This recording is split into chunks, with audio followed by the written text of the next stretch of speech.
bad or evil spirits as well as good spirits. I have to say that if you were to ask me, I have come in contact with just once with an evil spirit. So yes, the same thing as with Lucy. There is nothing bad in this house. There are spirits, but there's nothing bad. And the same thing, you would know by this point. It's quite clear when there's something evil going on. As a matter of fact, if I felt anything evil, I would not be standing here. So that's the truth of the matter. There's no Beetlejuice, huh? There's no Beetlejuice, no.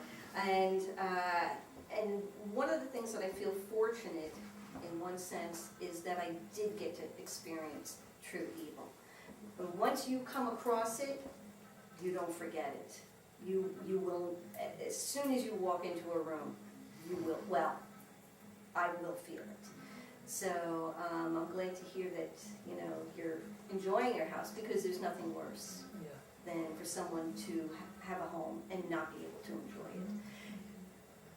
There are spirits all around us all the time. It's just a matter of, number one, them accepting that you're there as well as them. Or sometimes they don't even know that you're there, because they're still living kind of in their spirit world, their realm. It's very interesting how it's just so complicated. So, and I don't know if anybody has ever experienced this with animals, where I have seen the spirit of an animal. And so if you ever have had an animal and you feel that that animal might be there, they probably are. Whether or not you actually see it is a whole other thing. But I did an investigation at an inn, and I came into the one room, which basically was the living room of the house, where there was a fireplace. And I came in, and as clear as day, I saw a dog curled up on the couch. And I saw the color of the dog, knew what kind of dog it was.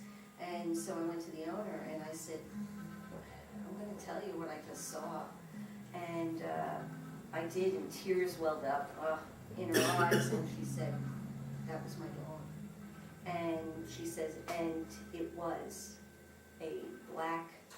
Now the interesting thing was, I said lab mix, and she said it was a black lab mix. So things like that happen, and it's a gift. It is a gift that I feel was given to me, and now I'm utilizing it and using it. Ever since I was a child, things have been happening. My grandmother was a medium. My aunt also had psychic abilities. My father, it just went down the whole line. And believe it or not, that's the other thing. Just like you, let's say some people are artists. That's given to them. That's genetic. That's passed on through the genes. Same thing with being able to play music or any of those. It's a gift, and gifts come in many different packages. So I'm taking the one that I have, and finally said I need to be using it and having fun with it as well. So I hope that you get to enjoy that. As far as my being able to communicate with spirits, that didn't happen until probably, actually when I was about 18. And the first time it happened, I was visiting an aunt who has the ability to contact spirits.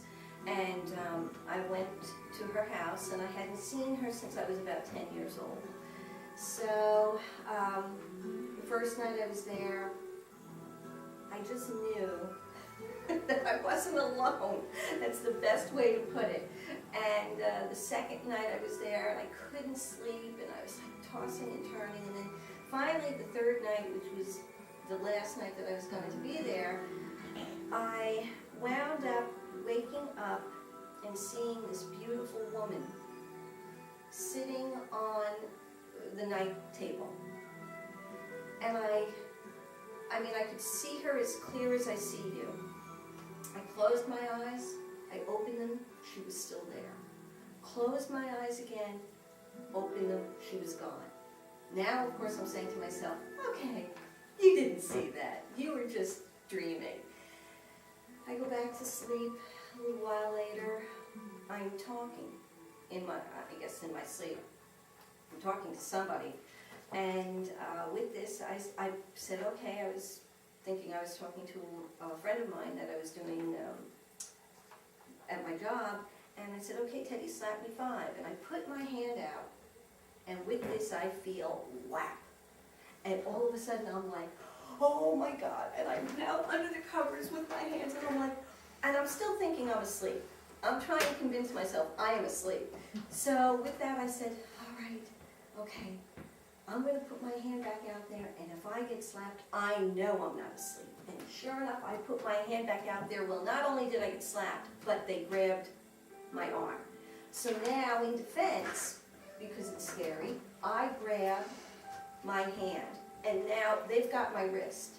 So what I'm doing is I'm pulling in, because the only thing I can think of doing is biting them. I mean, that's kind of, you just are so afraid. I get to here, I look down and I go, oh my God, you can't bite a ghost.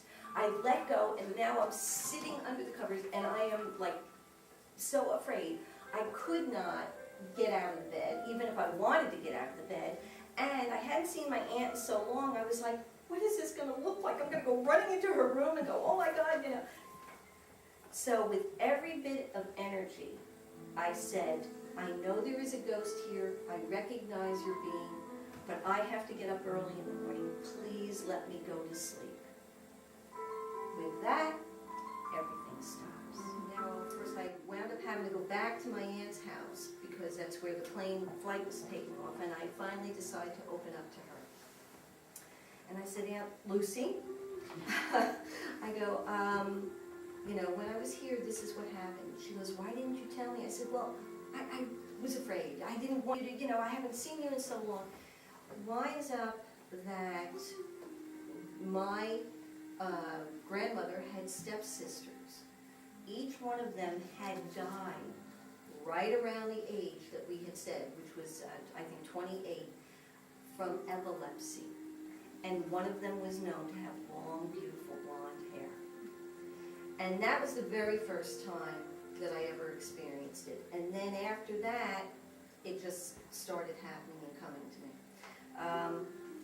And so while we were here at Lucy's, we did a preliminary investigation, and indeed, Lucy would not tell me which room where she felt the activity, but again, like I said, I'm kind of like an antenna, and I was able to tell her which room there was the main activity in, but I also got to tell her a few things that she didn't know. And then there was the artist. There is a room that Lucy has beautifully done in paintings in bright colors, and I went into that room and I asked her what possessed her to, or maybe that's a bad word to say. Possessed. No one will deny that. No one. And I said, what made you decide to make this room with all the paintings on the wall and the Van Goghs and she said, oh, I just do the rooms. And I said, nothing came to you? And she said, no, I don't think so. And I said to her, well, Lucy, I feel an artist here. I said, there is an artist residing here. And with this, Lucy says, oh my God, this used to be an artist retreat. The other interesting things that happened while we were here is Lucy felt that we should go into the attic. So she actually was going to send Brad up there, but for something compelled me to go up. And what was kind of interesting is that when I got up there, I turned to Lucy and I said, Lucy, I said, this might seem crazy, I said, but I'm going to tell you what I see. I said, I see people living up here. And with that, Lucy Lucy said to me, yes, people used to live up there.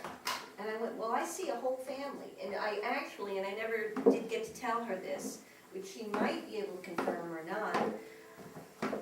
The night that I went into the attic, I actually saw a husband and wife and 2 children.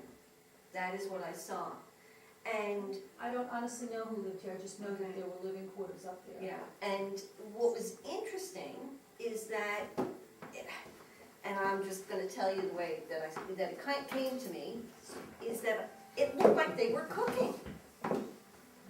Looked like they were cooking. I don't know if they had a little setup of some sort up there, but that's what it looked like. They were all sitting around. It wasn't obviously, I got the impression that they were cooking. The other thing that happened too was when we went up into the one room, sometimes I am prone to feel furniture.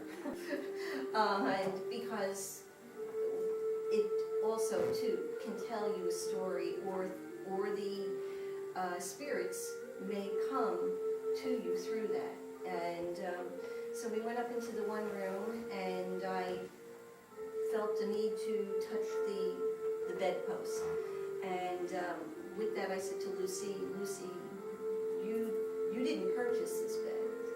And she said, no, I didn't. And I said, this bed, I think if I'm not mistaken, I said, this bed is here. A lot of times when this comes to me, I can't remember everything, so that's why we video. And she said, yes, you're right. So she asked me if I would please go to another piece of furniture and touch it and tell her what I thought. And I did. And well, I thought I lost Lucy for a few seconds there, because when I touched it, I said to her, this piece of furniture is from your husband's family. And with that, Lucy said, okay, I'm leaving now. And That was the Aunt Cross. so I am hoping that we will be able to, because when something like that happens, I have to think that that person wants to make contact. Or at least an image comes to me. It's very brief sometimes, but hopefully I can tune into that a little bit more. But that is some of the things that we did experience, and I don't want to give everything away. Other things at the other end of the building, and hopefully with time we'll get to experience more or to get more information.